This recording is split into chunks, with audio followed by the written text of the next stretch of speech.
Global summit లో తొలి రోజే విద్యుత్ శాఖలో 2 లక్షల కోట్ల ఒప్పందాలు జరిగాయి. పంప్డ్ స్టోరేజ్ ప్రాజెక్టుల్లో పెట్టుబడులు పెట్టేందుకు ఎంఓయూలు కుదిరాయి.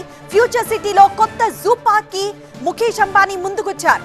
మరోవైపు ముఖ్యమంత్రి సమక్షంలో అటవీ శాఖతో వంతారా ఒప్పందం జరిగింది.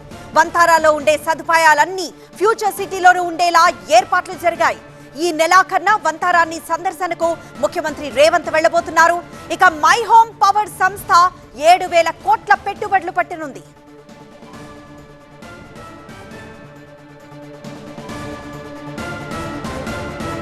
మా అసోసియేట్ ఎడిటర్ సుకుమార్ అడిగి మరింత సమాచారం తెలుసుకుందాం. సుకుమార్, విద్యుత్ శాఖలో ఎంత మేరకు ఎలాంటి ఒప్పందాలు జరిగాయి?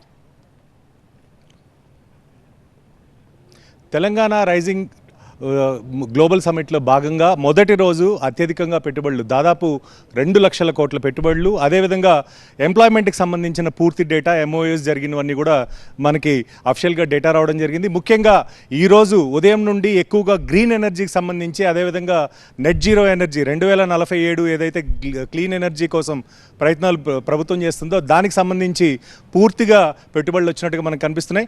ముఖ్యంగా ఈ వచ్చిన కంపెనీలు ఏవైతే ఉన్నాయో ఇది దేశీయంగా ఉన్నవి కావచ్చు, హైదరాబాద్లోనూ కావచ్చు, అదేవిధంగా అంతర్జాతీయ కంపెనీలు కూడా ఇక్కడ పెట్టుబడులు పెట్టినట్టుగా మనకు క్లియర్గా అర్థమవుతుంది. ఎంఓయూ డీటెయిల్స్ ఒకసారి ప్రభాకర్ ఉన్నారు, ప్రభాకర్ని అడిగి మనం టోటల్ డీటెయిల్స్ తెలుసుకుందాం. Prabhakar, over to you. Thank you Sukumar. ఇది ఒక బిగ్ బ్రేకింగ్ అనే చెప్పాలి. 1,00,000 కోట్లు 1,50,000 కోట్లు అనుకున్నప్పటికీ కేవలం మొదటి రోజే 2 లక్షలకు పైగా ఒప్పందాలు విద్యుత్ శాఖలో జరిగాయి. దీంట్లో పెద్ద మొత్తంలో వచ్చిన ఇన్వెస్ట్మెంట్ వచ్చేసి axis energy ventures India private limited 31,500 కోట్ల పెట్టుబడులు వచ్చాయి. దాదాపు 19,750 ఉద్యోగాలు దీంతో జనరేట్ అవుతున్నాయి. అట్లాగే ఏఎంఆర్ ఇండియా ప్రైవేట్ లిమిటెడ్ ఇది టీఎస్ జెన్కో చేసుకుంది, టీజీ జెన్కో ఈ ఒప్పందం చేసుకుంది.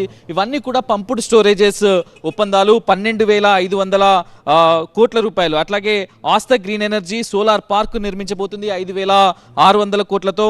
దాంతోపాటుగా సోలానిక్స్ పవర్ ప్రైవేట్ లిమిటెడ్ దాదాపు 2,400 కోట్లు. దీంతో పాటుగా మై హోమ్ పవర్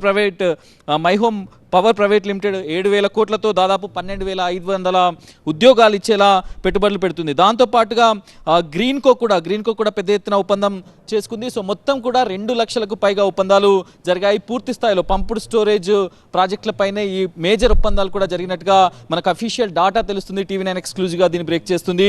గ్లోబల్ సమ్మిట్లో దాదాపుగా WEF కంటే ఎక్కువగా WEFను వరల్డ్ ఎకనామిక్ ఫోరంను మించిన ఒప్పందాలు జరిగాయి. ఇది ఒక బిగ్ బ్రేకింగ్ అనే చెప్పాలి. తెలంగాణకి మరొక్కసారి పెట్టుబడుల వరద అనేది మళ్ళీ పారిందనే చెప్పాలి. తెలంగాణలో గ్లోబల్ సమ్మిట్ ఎంత సక్సెస్ అయిందో ప్రభుత్వానికి ఇదొక బెంచ్ మార్క్ అని చెప్పాలి. 2 లక్షల కోట్లు తొలి రోజు మాత్రమే, కేవలం పవర్లో మాత్రమే, ఎనర్జీలో మాత్రమే 2 లక్షల కోట్ల ఒప్పందాలు జరిగాయంటే ఏ రేంజ్లో తెలంగాణ గ్లోబల్ సమ్మిట్ దూసుకెళ్తుందో అర్థం చేసుకోవచ్చు. ఇంకా కూడా ఎంఓయూలు ఉన్నాయి, ఒప్పందాలు ఉన్నాయి, పెట్టుబడులు ఇన్వెస్ట్మెంట్స్ ఇంకా కూడా రానున్నాయి. సో ఈ రోజు జరిగిన ఈ మొత్తం కూడా దాదాపు 1,90,000 వరకు ఇప్పటివరకు అఫీషియల్ డేటా వచ్చింది. ఇంకొక 20 నుంచి 30,000 కోట్ల ఒప్పందాలు మరి కాసేపట్లో రిలీజ్ కాబోతున్నాయి అన్నట్టు తెలుస్తుంది. అట్లాగే వంతారకు సంబంధించి, రిలయన్స్కి సంబంధించి వంతారకు సంబంధించిన కూడా ఎంఓయూ జరిగింది. ఒకసారి అసోసియేట్ ఎడిటర్ సుకుమార్ కూడా ఉన్నారు. సుకుమార్, చెప్పండి, ఎట్లా చూడొచ్చు ఫస్ట్ డేనే ఇన్ని ఒప్పందాలు జరగడంపై ఎట్లా చూడొచ్చు? ఎనర్జీలోనే అత్యధిక ఒప్పందాలు జరిగినట్టుగా మనం బ్రేక్ చేసాం. ముఖ్యంగా ఎగ్జిస్టింగ్ కంపెనీస్ ఏవైతే ఉన్నాయో, ఎస్పెషలీ పవర్ జనరేషన్లో కావచ్చు, వీటిల్లో ఉన్న కంపెనీలు ఏవైతే ఉన్నాయో ఈ కంపెనీలన్నీ కూడా ఎగ్జిస్టింగ్ పెట్టుబడులు కాకుండా కొత్తగా పెట్టుబడులు పెడుతుండడం, కొత్త ప్రాజెక్ట్స్ని తీసుకొస్తామని చెప్పి అనౌన్స్ చేయడం ఒక విధంగా సక్సెస్ఫుల్ అని అనుకోవాలి.